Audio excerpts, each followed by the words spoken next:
It had been raining for most of the day, though I hadn't noticed until the 4th hour, when the wind altered course and began slanting it insistently against the windows of my study. There is a certain rhythm to Oxford rain.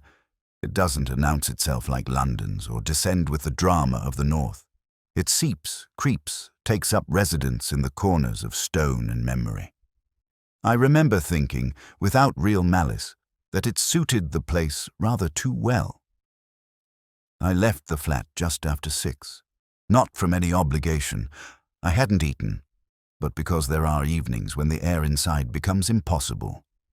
I walked down through Holywell, past the lamp-lit hush of the Bodleian, and found myself, as I often do at the King's Shilling. It's the sort of pub that has weathered generations of dons, porters, and students with the exact same indifference. Its clock slightly wrong, its wood darkened by ghosts you can almost hear adjusting their chairs. I ordered a pint of bitter and took the same corner seat I'd occupied too many times before. Third from the hearth, beneath the portrait of a Victorian judge with a beard like a funeral shroud. It's the sort of table you don't earn exactly, just reach a certain age and inherit. Across the room, a man had left 3 pints on a table by the window. One of them is untouched. I watched the bubbles rise slowly through the amber, a faint tremor in the glass as someone passed behind me. I could hear the scrape of wood against stone as the barman cleared 2 of them away. The third he hesitated over. I half wondered if it were a tribute or a habit. I wasn't thinking of death just then, though perhaps I ought to have been. The odd thing about being a policeman for as long as I have is how rarely you recognize the beginning of anything. You learn to live in the aftermaths, not the arrivals. My pint was halfway gone when the call came. Lewis, of course. I remember the tone before the words, a sort of reluctant formality, as if the case didn't quite merit interrupting whatever sadness I'd chosen for the evening.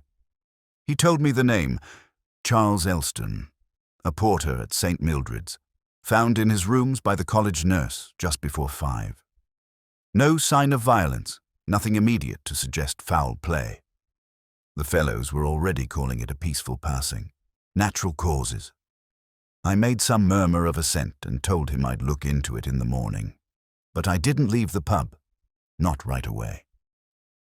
I watched the 3rd pint, still untouched. A small, meaningless thing, except that it wasn't. Elston. I knew the name. Everyone did, in a way. He'd been part of the college longer than most of the fellows. A tall, dry-spoken man with the sort of face that looks carved from a tougher decade. I remembered him once correcting a student's pronunciation of Virgil at matriculation. I remembered, too, the kindness in it.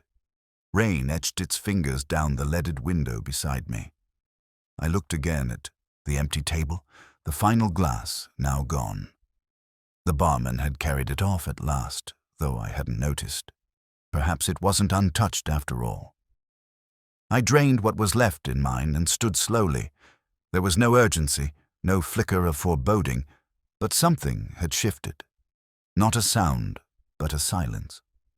One of those silences that arrives before the questions do. As I stepped out onto the slick flagstones of Ship Street, the bell from Carfax Tower rang past. The street lamps glimmered against puddles already going still. I turned up my coat collar and walked without haste toward home. The kind of walk you take when you know, though you'd never admit it, that something has started. Something small. Something wrong. It would be the next morning before I saw Elston's body, before the first of the college secrets stirred beneath its tidy surface. But that night, what I remember most, more than the call, more than the name, was the glass left full on the table, 3rd from the window. Untouched. There's a particular silence that clings to colleges in the morning. Not absence of sound, exactly, but a presence of listening, as though the very stones had grown ears and were waiting. St. Mildred's was like that when I arrived just before 9. The porter's lodge was unlit. A teacup sat on the shelf inside, half full, ringed faintly with lipstick that did not belong to Elston. I made a note of it without knowing why. Lewis was already there, pacing the cloister as though afraid to disturb it.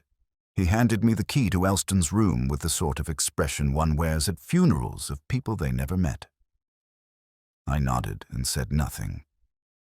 The corridors smelled faintly of lavender oil and old books. The room was plain, lived in.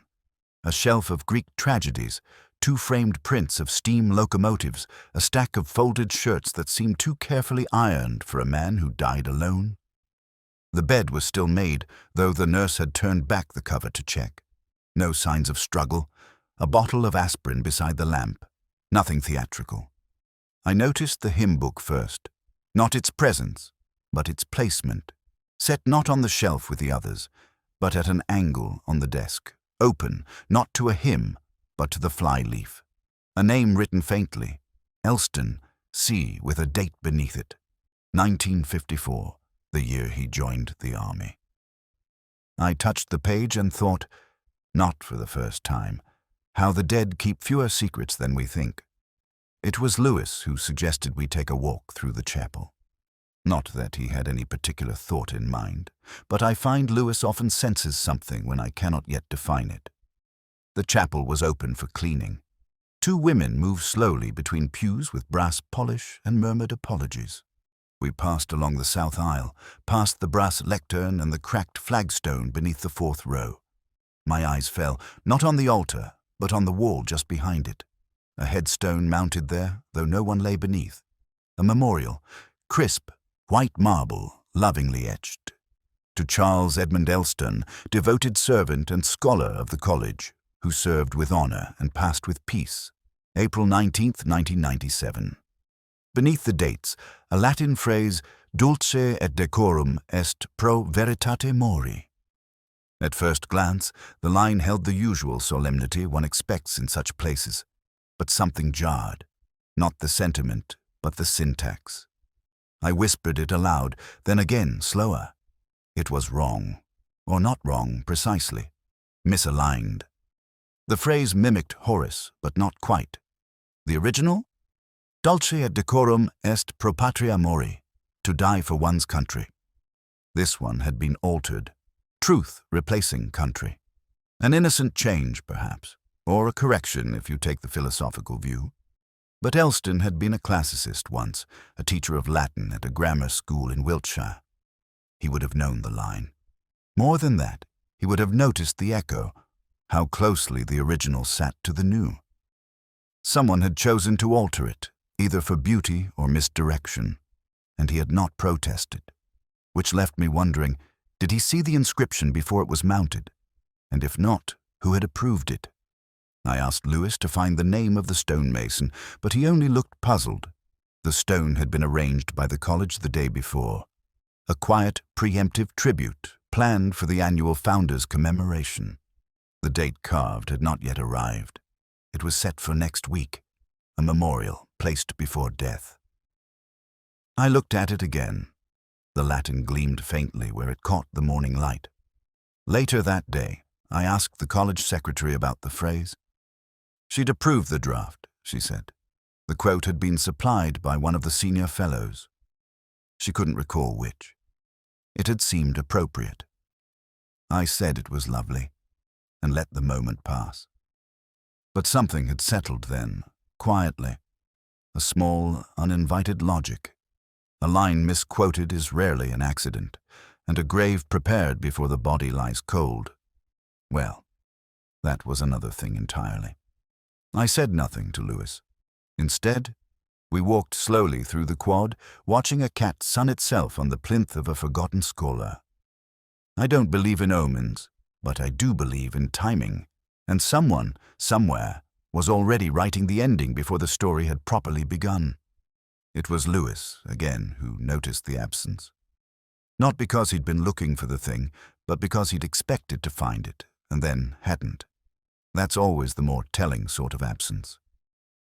We were back in the porter's lodge the following morning, a cold sun having arrived with all the ambition of a second-rate poet, full of light and yet managing to illuminate nothing. The brass fixtures in the lodge had been polished, a courtesy perhaps, though by whom was unclear. The desk was tidy in a way that suggested recent disturbance, not order. Drawers pushed too far in, blotting paper that bore no smudges. Lewis opened the top drawer as I stood beside the old attendance ledger, running my fingers across its spines as though the texture alone might confess something. He said it before I could think it. No visitor's book. I nodded, though I don't think he noticed. There had always been one. Leather-bound, college-crested, its pages thick with decades of names that had entered and exited St. Mildred's without ceremony. Delivery men, visiting scholars, a bishop once, former students. I remembered vaguely, signing it myself some years before when I'd come for a lecture on the Greek influences in Tennyson. We searched the small office together, though I knew already we would not find it. Lewis opened cupboards. I lifted a stack of old pigeonhole labels. We both stared at the shelf where it had always been. Beside the kettle, beneath the shelf with the Oxonian telephone directory no one ever used. Vanished. I asked the college secretary about it. Miss Linney, tight-lipped and obliging, with the clipped manner of someone who remembered when gowns were still required after dusk. She frowned, said she'd seen it last Tuesday. Elston had lent it to one of the fellows, perhaps. She couldn't recall which. A strange phrase, I thought. Lent it, as if it were a novel or a pair of gloves. I asked her who had signed in most recently. She consulted her own notes, which were half-typed and half-penciled, the latter more trustworthy. A Mr. Broderick, electrician. Before that, a Mrs. Fenton. I remembered the lipstick. Neither had cause to remove a visitor's book. And even if they had, Elston would have noticed. He wasn't careless. That was the one word no one ever used about him. We took a walk through the quad again. The chapel bells had just rung 10, and a light breeze stirred the ivy that clung possessively to the stone. I asked Lewis to speak with the librarian, a former curate with a taste for detective fiction and a tendency to lose his glasses behind reference volumes. While he went off to do that, I returned to Elston's room. I wasn't sure why. Nothing had changed since we'd last been there. The hymn book still lay open, the aspirin still in place. But I had the sense that I'd missed something, that I was walking through a silence that someone else had shaped. I stood in the center of the room and let my eyes wander. Then, almost reluctantly, I opened the drawer of the bedside table. Inside was a single sheet of notepaper, college issue, stamped faintly at the top with the crest. The page was blank, but for a name, written at the lower edge in pencil. Small, almost apologetic. Graves, a surname only. No initials, no context. I ran my thumb across it, feeling the slight indentation where the pressure of the pencil had faltered. The word had been underlined, but lightly. More hesitation than emphasis. I folded the paper and slipped it into my pocket. Outside, the clouds had begun to gather again. A slate-grey hush is descending. Lewis met me back at the lodge. He had spoken with the librarian, who remembered Elston coming in frequently over the past few weeks. Not unusual in itself, but he'd been asking for back copies of the college's financial ledgers. The librarian had assumed it was for some internal audit, but there was no audit. Elston, it seemed, had been researching something, quietly, diligently, possibly even obsessively, and someone had taken the visitor's book, not stolen it, removed it, with care, with purpose. I said nothing to Lewis about the name in my pocket. Not yet. Instead, we walked back through the cloister, past the chapel, past the headstone that still bore its premature farewell, and I kept thinking of that single word. Graves. It meant nothing. It meant everything, and somewhere between the two, I was certain, lay the truth.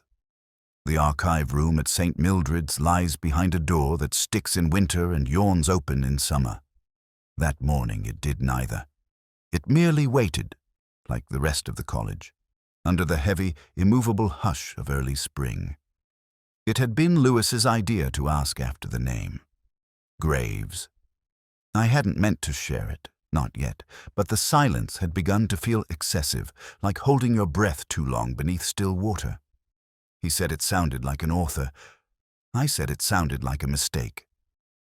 The college archivist, a woman named Broom, half-deaf and better read than either of us, shuffled down the index drawers with a librarian's instinct. "Graves," she murmured, one eyebrow rising. "You'll be thinking of Herbert Graves, won't you? Theology. A bequest some time ago. 1930s. She handed us a thin folder, yellowed paper, typescript headings, the sort of file you expect to mean very little and are disturbed when it begins to speak. Graves had been a minor fellow in the years before the war. His will had left a sum, not large, but specific, to the college for the acquisition of rare theological manuscripts. A stipulation attached: the books must be purchased, catalogued, and marked as part of the Graves Memorial Collection. The problem, of course, was that there was no such collection. No shelf bore his name, no spine in the upper library bore his crest. The catalogue yielded nothing. We walked to the library ourselves, just to confirm it. Dusty warmth and a smell of wood polish. The afternoon light soft as gauze. We searched the shelves on the east wall where such books might live, and found nothing. I asked Lewis to check the records for books acquired in 1939. A quiet year, the clouds of war had begun to gather, but Oxford, as always, had been late in noticing. There was a gap, not in the catalogue, but in the physical chain of acquisition, a jump in accession numbers. 17 volumes are missing from the register without explanation. When we returned to the archive room, Miss Broom was already replacing the Graves file with the casual reverence of someone handling church relics. She remembered Elston, of course. Said he'd been by 3 or 4 times in recent weeks. Always courteous, always precise. Asked about bequests, but never directly. Never mentioned Graves by name. I asked if he'd requested copies. She nodded, said he'd taken 1 or 2, and left a note in the request ledger. I checked it. His handwriting, firm, elegant, was unmistakable. Beside it, underlined faintly, were the words, "Unfulfilled legacies." I ran a finger under the ink. The question mark seemed more deliberate than I liked. Later that evening, Lewis and I sat in the small reading room at the back of the library. He had brought coffee. I pretended to drink it. The windows rattled faintly in the wind, and somewhere above us, the bell of All Saints tolled 6. I said, "If a bequest disappears, and no one remembers it, is it theft?" He frowned, then said, "If no one benefits, is it a crime?" I didn't answer, not because I disagreed, but because the question didn't reach far enough. Elston had found something, not just a vanished donation, but the residue of its disappearance. A thread left dangling, and, being who he was, he'd pulled it. Slowly, carefully, until something gave. I stood and walked toward the open shelves, drawn by instinct more than certainty. Among the oversized ledgers, bound in cracked red buckram, I found a catalogue of bursarial reports, annotated in what I suspected was a former treasurer's hand. There it was. A brief line, so thin you could miss it twice. Sum from Graves' estate transferred to general fund by vote, March 1939. No signature, no minutes attached, no explanation. And just like that, a man's legacy had dissolved into the general operations of a college that would not remember him. Back in the fading light of Elston's room, I reread the note I'd kept in my pocket. Just the name, still soft in graphite. Graves. It was no longer a question. It was a direction. The day had been sullen from the outset. Rain, not in sheets, but in fits. Sudden and sulking, as if resenting the effort. That soft, granular kind that soaks without warning and clings to your collar like an old accusation. I hadn't meant to be out in it, not then, not there. But instinct has little regard for weather. It was in the far cloister of St. Mildred's, the one behind the Fellows' Garden, where the stone turns darker and the ivy clutches tighter, that I saw them. Not together, exactly, but adjacent. A woman and a man, both still, yet not at ease. Helena Corley had once been the senior tutor in English, the kind of woman Oxford breeds without ever quite understanding. Pale, clever, solitary. Her lectures, I'd heard, were as meticulous as her silences. She was speaking now, though not in any way that would be called aloud. The man opposite her was younger, sharper in outline. Will Holden, a junior lecturer in philosophy or something adjacent to it, the sort who quotes Hume when drunk and Nietzsche when cornered. He had his hands in his pockets, and the look of someone who had just remembered a deadline too late. They stood in the shelter of the cloister arch, backs half turned to each other, as though partway through a conversation neither wanted to own. I slowed without meaning to. There's an art to listening with the eyes. Corley's shoulders moved slightly. Not a shiver, but a withdrawal. Holden replied without leaning in. Whatever passed between them was not affection. Then, quite suddenly, she stepped back. The rain caught her coat at the hem and painted it 2 shades darker. He said something else, quieter. She shook her head. I kept walking. You learn not to linger, not where glances might become questions. But as I turned toward the quad, I heard the sound of footsteps echoing behind me and the soft clap of the cloister door closing. Lewis found me later in the college common room. He'd been chasing signatures again, checking who had access to the ledger in 1939. As expected, the records were incomplete. A few names, a typed list with gaps. But one thing stood out. The bursar then had been a man named Martin. I asked if it could be the same Martin now serving as bursar. He said no, the dates didn't match, but the name did. His son, perhaps. A lineage of discretion. We fell into silence. I looked around the common room, noting the arrangement of chairs. 2 pulled close together near the fire. 1 turned slightly away. People rarely reset chairs after secrets. I asked Lewis if he'd found anything else among Elston's papers. He said no, but hesitated. There was a crossword clipping folded into the back of a notebook, he said. Elston had written in the margin, "Echoes of guilt." 6 letters. The clue, not the solution, but I already knew it. Regret. It fit. Not just the puzzle, but the air around this place.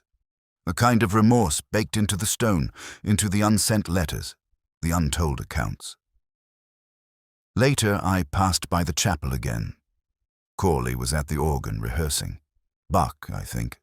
Or maybe it was Mendelssohn. The music folded itself around the pews like a tide, retreating as it touched. She didn't look up. I didn't interrupt, but I thought, not for the first time, that she was not playing for the congregation. She was playing to remember something. Or to forget. And outside, beneath the dripping arch, Will Holden stood again. Alone this time. No coat, just the rain, quietly matching his posture. The hymn book had been there all along. That was the part that unsettled me most. Not its presence, but my failure to notice what had already begun speaking. It lay on Elston's desk, not shelved with the rest. A navy binding worn thin at the corners, the kind issued by the college in the 1950s and only replaced when the spine finally surrendered. I had opened it before, idly. At the time, I saw only his name inside the cover. A small, neat inscription and a year that meant something once. But this time, I opened to where the pages fell naturally. Near the Beck, hymn 437.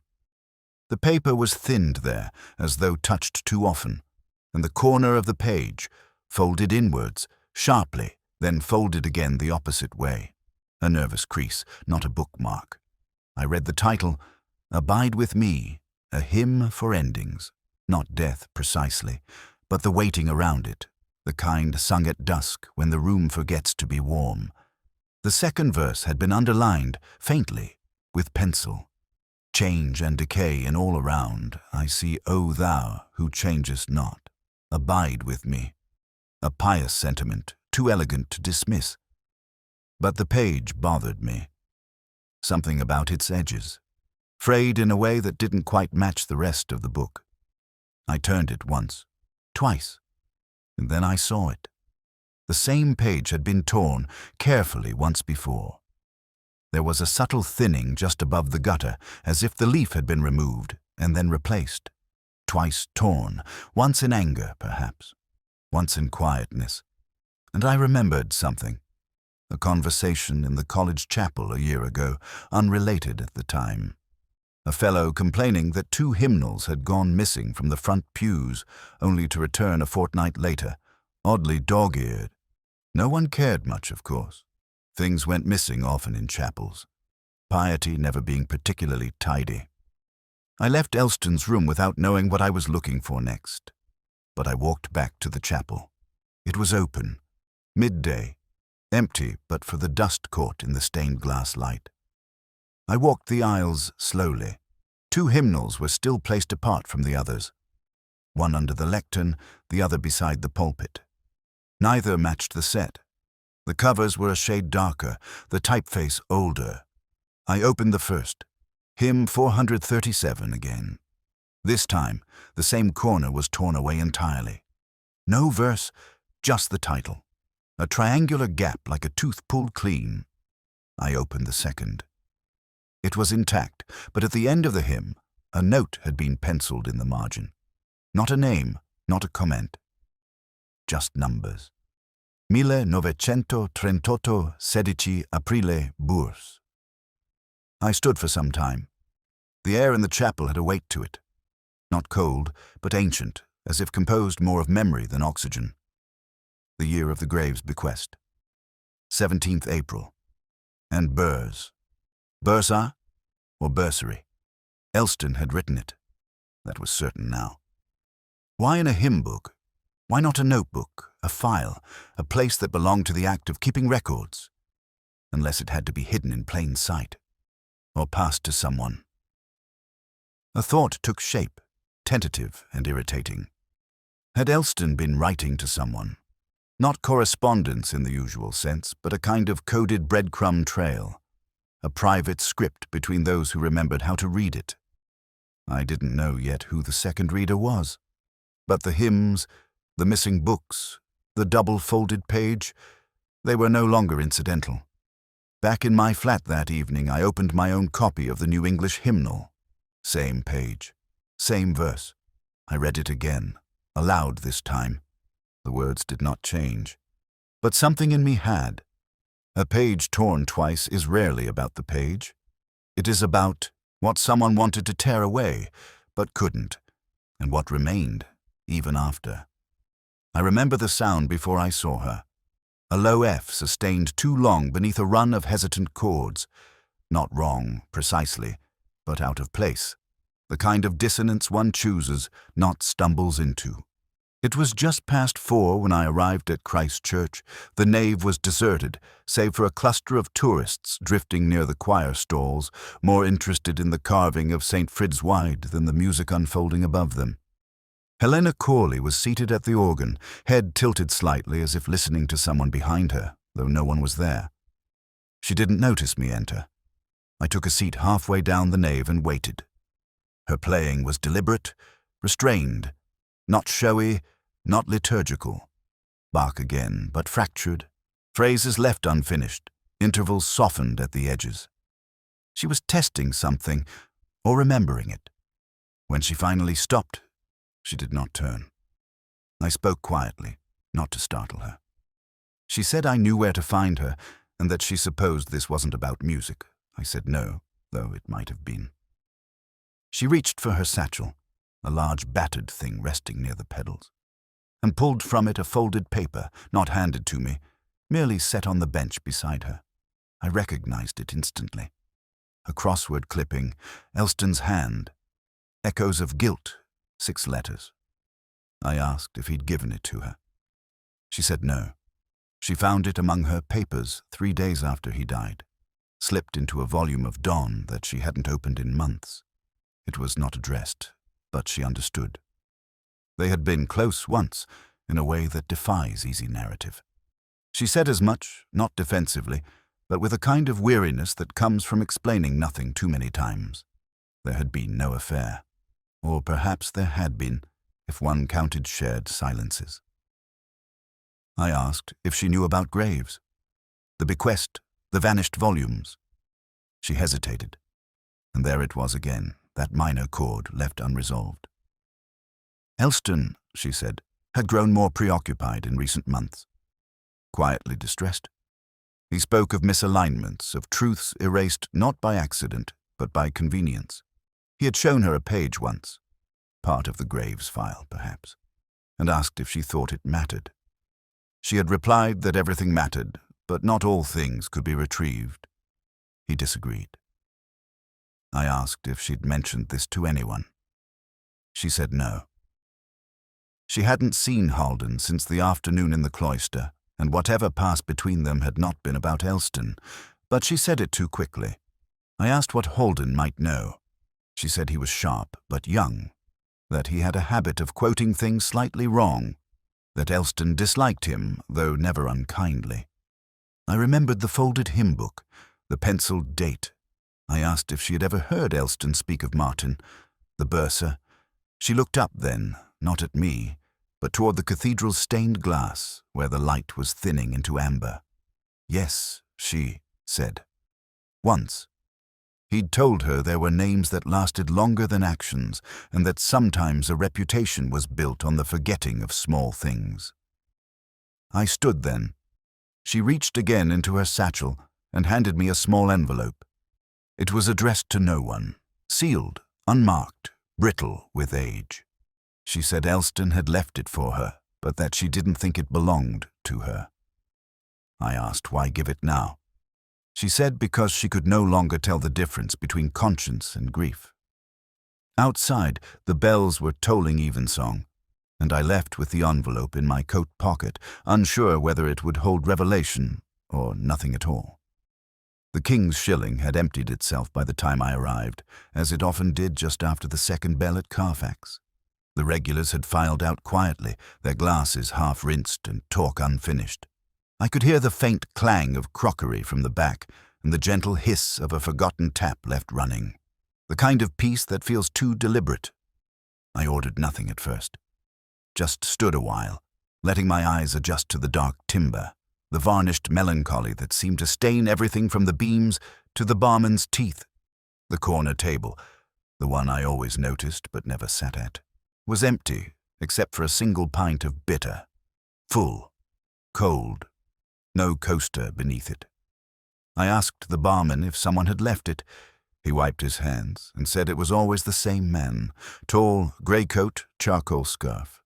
Came in once a week, ordered 3 pints, drank 2. Left the third untouched, never explained why. Just nodded, paid, and went. The detail lodged somewhere behind my ribs. Not the drink itself. People are strange in ways they never think to confess. But the ritual. It suggested memory, or guilt, or a promise once made and not quite kept. I asked what night he usually came in. Wednesdays, late, just after Vespers. I sat nearby and pretended not to wait.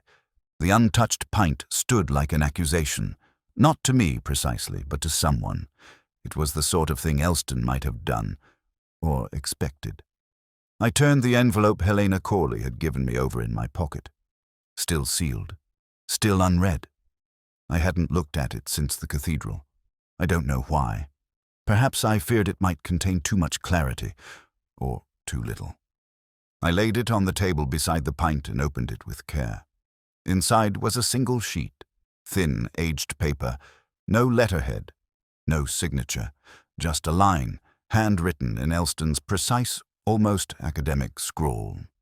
Some debts are only remembered by those who have not been paid. No date, no explanation. But I knew what he meant. The grave's bequest, the vanished volumes, the quiet accounting of silence was kept too long. I looked again at the print, the untouched third. There is something ceremonial about repetition. It carves meaning into things that would otherwise pass unspoken. A man who orders 3 pints and leaves 1 full is not forgetting. He's remembering. I asked the barman, again, the man with the scarf, did he ever speak to Elston? He frowned. Said he thought they knew each other. Once I saw them nod in passing. That was it. I asked if he knew the man's name.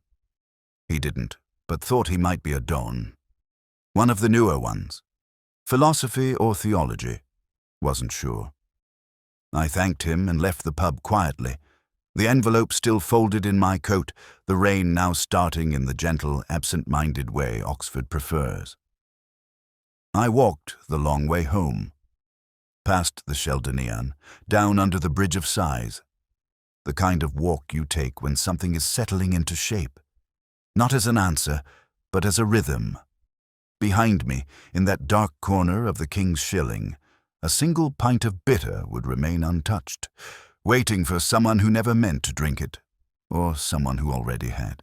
I went back to Elston's rooms that morning, not from suspicion exactly, but from a sense of unfinished conversation, the sort one has with a dead man, the kind that lingers after an unanswered question and won't let go of your sleeve. The key still hung behind the porter's desk. Miss Linney didn't ask why I wanted it again. Her silences had grown more purposeful over the last few days, as though she too had begun to feel the weight of something unnamed, turning gently beneath the surface of her orderly world. The room was as we'd left it. The smell of dust and polish had settled in. Books still leaned against one another in exhausted truce. I sat for a while in the chair near the window, not looking for anything in particular. Just thinking of that envelope, the empty pint, the silence stitched into the hymnals. I got up, walked the perimeter. There's something to be said for the logic of rooms, how they resist secrets if you ask them kindly. I tapped once along the wall near the bookshelf, then again near the fireplace. Nothing. But at the far end of the bed, beneath the small oriental rug, the kind a man acquires during a year posted abroad, too worn to sell but too sentimental to discard, I noticed a slight rise. A bulge, not visible but tangible, like a breath caught in the throat. I folded the rug back and ran my fingers along the floorboards. Second, from the corner, just behind the narrow chest of drawers. It came loose with a faint creak. Not recently used, but not forgotten either. Below it, wrapped in the kind of waxed brown paper they used in college post rooms until the early 80s, was a thin book. I unwrapped it slowly, as one would a relic. The cover was navy leather, lightly scuffed. A private binding, the kind chosen deliberately, not cheaply. The title, Graves, A Life in Letters. No author, no publication date. Inside, a series of typed pages, carefully paginated. Annotations in Elston's hand are scattered throughout. Not many, but enough. Underlines. Marginalia.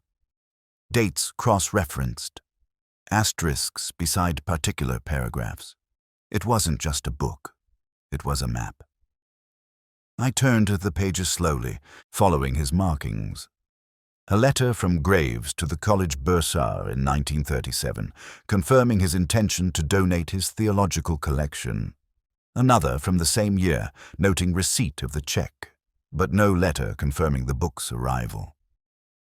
Then a typed postscript, unsigned but on college letterhead, referring to wartime administrative limitations and the redirection of college funds to essential infrastructure, no detail. No names. Elston had marked that one with a single penciled phrase. And who decides what is essential? I kept turning until I reached the final page.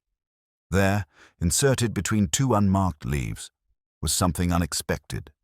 The missing visitor's book, or at least the last 20 pages of it. Cut clean from the spine. The dates ranged from March to April, this year. Among the names, carefully copied in Elston's hand from the original, was one that struck me cold. Holden, Dibla, 17th of April. Archives. The same date as the margin note in the hymn book. The same day the untouched pint began appearing if the barman had his nights right. I closed the book and sat for a long time. Somewhere in the weaving of these pages, Elston had reached the edge of something. He hadn't accused, not directly, but he'd documented, preserved, left breadcrumbs not for the authorities, but for someone who might understand the weight of forgotten things. I replaced the board gently, left the rug slightly askew. Lewis met me outside. He said the senior bursar had confirmed what we suspected. The man serving in 1939 was indeed the father of the current one, and that the current Dr. Martin had worked briefly in the archives before rising to his present station. I nodded and said nothing, because there was too much. That night I read the book through again, every page, every annotation. Elston hadn't intended to accuse, only to remember, perhaps that in the end was more dangerous. Truth, once documented, rarely stays silent. And beneath the floorboards of a college room, one man had chosen memory over comfort, a bequest not of money, but of witness. It was the choir that drew me in, though I hadn't meant to stop. The sound drifted through the open chapel doors like something spilt, uncontained, its minor harmonies trailing into the wet air like mist over Magdalen Bridge. They were rehearsing something spare and angular, Vaughan Williams, I think, or an early Briton, stripped down to its bones. The organ held a single note beneath it, steady as breath, while the trebles slid ghost-like above. I stood just inside the narthex, out of sight, coat damp at the hem, hands in my pockets. They say grief prefers silence, but I think that's wrong.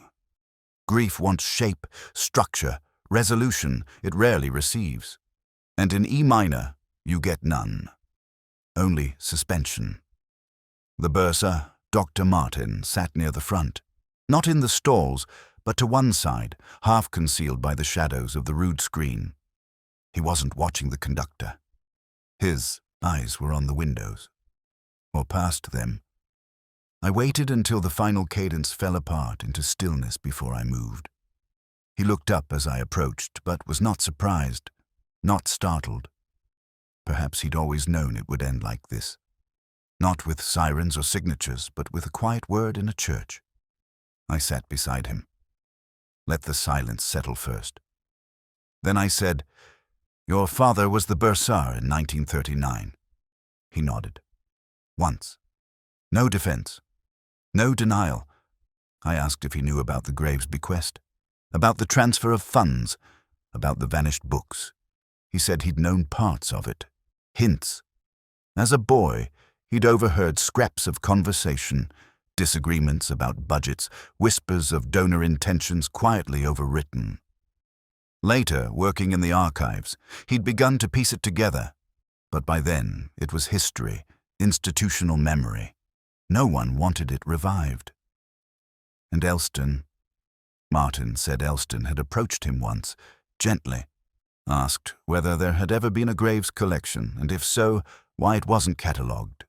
No accusation, just that particular kind of curiosity, persistent, courteous, exhausting.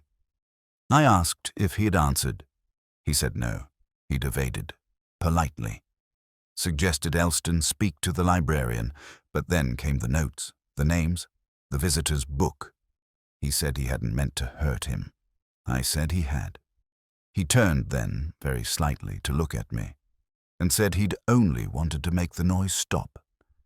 There was something so terribly human in that, the weary plea of a man who'd inherited not only position but silence, and lacked the moral architecture to dismantle either. I said, "You gave him something, didn't you? Something to slow him down, something to still his heart without leaving a mark." He said nothing for a long while. Then he said, "It was only a little. I didn't think." Of course not. The choir had begun again, the same piece from the top, a rehearsal of something holy and slightly broken. I rose. Martin stayed seated, hands folded. I do not know whether there will be an inquiry, whether the college will accept a quiet resignation, or whether the truth will echo further than anyone intends. Oxford has a way of absorbing sins into its stone, leaving only the stain. Outside, the rain had stopped, but the pavement still shimmered, lit by the sideways glow of late afternoon. I stood under the arch for a moment, watching the students cross the quad. A woman with a cello case, a man laughing too loudly into a phone call. Life, as always, ignores the bodies that make it possible. Later, I would return home and pour myself a glass of Glenfarclas and sit in the armchair I never quite admit to needing. I would open the Graves book again, reread the letters, the annotations, and wonder, not for the first time, whether memory is ever enough. There's a stillness that settles on Oxford after resolution. Not relief, not closure, nothing so comforting, but a kind of hush, as though the stone has exhaled and is waiting for the next secret to be buried beneath it. The college released a statement 2 days later. No names, no blame.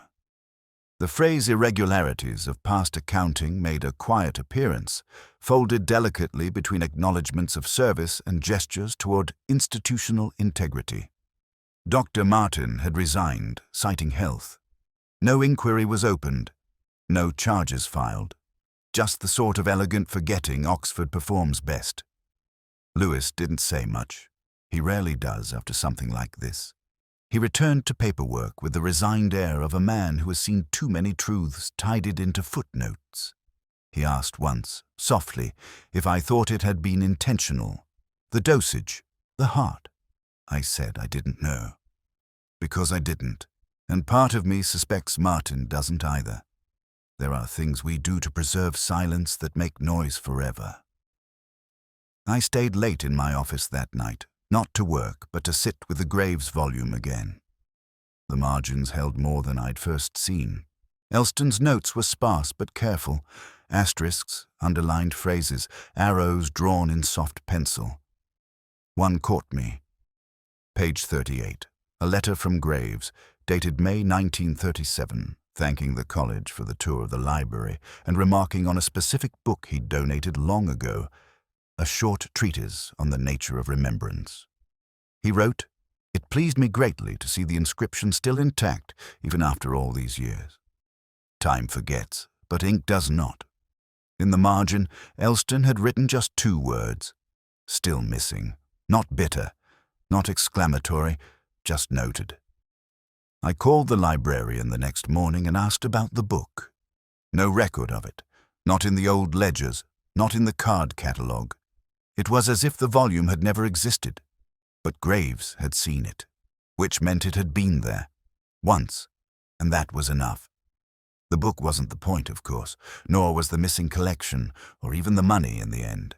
It was about the slow erosion of truth, the kind that doesn't collapse with a bang, but fades grain by grain until only the outline remains. Elston had tried to restore it, not as an act of justice, something gentler. Preservation, perhaps. Memory. He'd left behind no accusation, no headline, just footnotes, margins, and a folded crossword clue I keep now in the back of my wallet, beneath an old train ticket and a note I no longer remember writing. Echoes of guilt. 6 letters. Still regret. Still the only answer that fits. I walked through St. Mildred's again before the week was out. The rain had lifted. The quad smelled of grass, turned soil, and distant paperbacks. Students moved past in quiet pairs, heads tilted, bags swinging gently. The headstone was still there, still misquoted. I thought of asking them to change it, to restore the original line, but perhaps that would be worse. To correct it now would be to flatten something deliberately crooked, and Elston, I suspect, would have appreciated the irony. As I turned to leave, I saw Helena Corley standing beneath the cloister arch, coat drawn close, face turned away. She didn't wave, nor did I. But I knew she saw me, and that was enough. That evening, back in my flat, I took down my own old hymn book and opened again to hymn 437. The same corner was bent. I hadn't noticed it before. I unfolded it, smoothed it flat with my thumb. The page held. This time,